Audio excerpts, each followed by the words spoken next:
I've never seen this before. In a high school football game in San Antonio between John Jay and Marble Falls, 2 football players were ejected and now have been suspended for running into the back of a referee who was watching a play. The ref's head snapped back when he was leveled from behind. Then the other player dove on top of him. Even before the incident, 2 players were ejected on separate plays. The district would hear from game officials, coaches, and students during an upcoming due process hearing. Marble Falls coach Matt Green said Jay's coach, Gary Gutierrez, apologized after the game. I've coached 14 years and I've never seen anything like it, Green said. The referee was very upset and wanting to press charges. Kate, what is your reaction to this high school targeting refs? I've never seen anything like that, just like you said. I've never seen anything like it. I need more context and more information. Not because I think there's anything that anybody could say that would change what just happened. But like a lot of things that happen in our society now, a lot of like public shaming we take part in, once you pull back a little bit, you actually have more context about maybe why somebody posted something on Facebook or Twitter, and that does not justify the actual post or what happened, but it does provide you a little bit more of a lens so you can at least see somebody's motivation. Because right now, without any motivation or any understanding of who these guys are, what their history is, anything about them, it's hard to just scream, get him out of here, be gone. Because I think that's an overreaction that we even talk about a lot at the NFL level and the college football level when we see guys commit crimes. And there's a lot of people who would tell you that that's a crime. What they did is cut them, get them out of here, no form of rehabilitation of any kind. Let's not talk to them. They're just gone from the program. In which case, I think, you're not even addressing the space from where this behavior came from.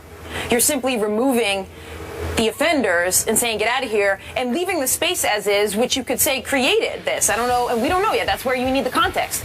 Was it the high school football culture in Texas? Was it this specific team?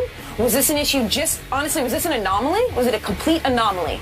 All of this context we don't have yet, which is where you can't really go and say, get these guys out of here completely. At least I can't say that, because I don't really believe in that type of outrage as being beneficial, one, to the culture or to the individual players. Because you have to look broad term and be like, what would be the ultimate end goal here?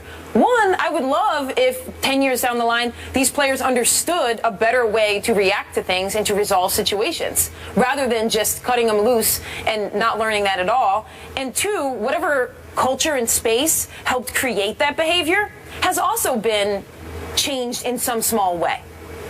So you and I agree on this except for one area, except for one caveat. First of all, the important part of agreeing right now is that this looks horrendous and we need to know more. As a lawyer, as someone who's been in the media, not just on the sports side, but in the news side, where I've seen things that appear criminal end up being criminal, but yet we know so little about, are overreacted to. And that has a real cost, because the public decides on a conclusion without any information but what they initially see. And nothing has a worse track record. Nobody is worse at predicting than initial reaction. Initial reactions are so poor and inaccurate. This is why we have to be careful, because this is more than about being cut. This, to me, clearly, if this is what we think it is, if it is what we see on this videotape, criminal.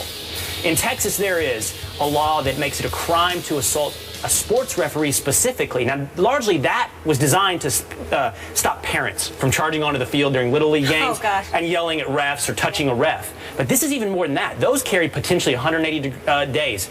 This is pure assault, if it is what we think it is. And it could be aggravated assault. This could really have injured this referee. These guys are wearing pads and helmets. And what dictates the outcome of this is what a prosecutor in Marble Falls, Texas decides to do. If he wants to go after these guys, now we have to take their age into account. I'm sure they were young. Yeah, we don't even know that information. We don't know that information. But theoretically, on the surface, looking at that video, this could be very serious, very criminally serious. So we want to make sure we get it right. To your point, get all of the context. Find out everything that was involved in that hit that looks, on its surface, just like 2 guys targeting a ref from behind. The second one while he's down, spearing him with his helmet. The one place I disagree with you, I have trouble seeing anything larger than perhaps something with these players and this coach and maybe this squad. Culture of football, drawing larger conclusions about violence in football.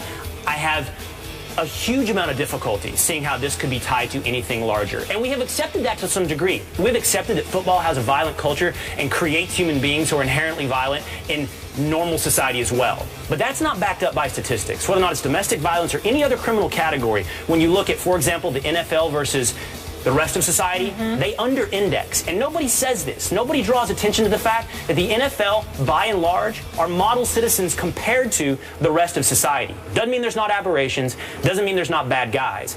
But you can't have a larger cultural problem if you're actually doing better than the rest of society.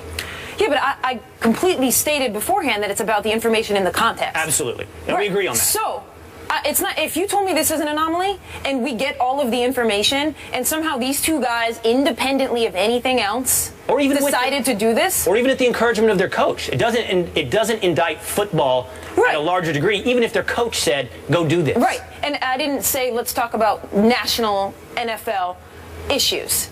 All I said was the space from which this behavior came. These two players. I want to understand the space that created this. So the space now, it could be the high school football team. Maybe it's just the family, the home. Maybe it's the culture. Maybe it's the head of the two players. Right. Whatever the space is, maybe it was just them. That's where we need the context and information. But I just don't think once we have that, if it does point to a larger issue in that team or school, then we need to address that. You can't just cut those players. I think that's fair. Often, the person on the surface that you see doing the deed is scapegoated for something that is much larger. I'll agree with you on that. I don't think it's a broader question of like violence in football necessarily. Okay. But I do think there are spaces, and we've seen this before in Steubenville, Ohio. There are spaces created, and they are tangential with football, where there can be something toxic that's created. And that doesn't mean all of high school football is toxic. But in these certain little pockets, sometimes the confluence of those events leads to a toxic space where young men and women, depending on the sport they play, believe they can do something and believe they are untouchable by law. I think you're right. And even if there is, once we have the full story and all the details, it's never okay to tackle the refs. We can have more. Yes. Yeah, and that's what you guys are trying to say. It's never okay, but there might be something to justify, that we want them to channel their behavior. Well, truthfully, at this juncture, we don't even know if it was an accident. It doesn't look like an accident. No, There's nothing that suggests it was an accident, but we need to make sure that's the case. I just want more context before moving forward. Yes. There's nothing, No. I don't think there's anything they could say or I could hear that would justify what happened on the video, but going forward, let's hear more about their story and what premeditated this. Yeah, 100%. As Stephen A. would say, cause for pause. That's what we have right now. We'll continue to react when we hear more on this. Meanwhile, week 1 in college football concludes tonight with the defending national champions. What was the biggest surprise so far? We'll tell you that after the break. Stay here. He brought Showtime to Los Angeles, but he is Kevin Durant's point guard on his all-time NBA team.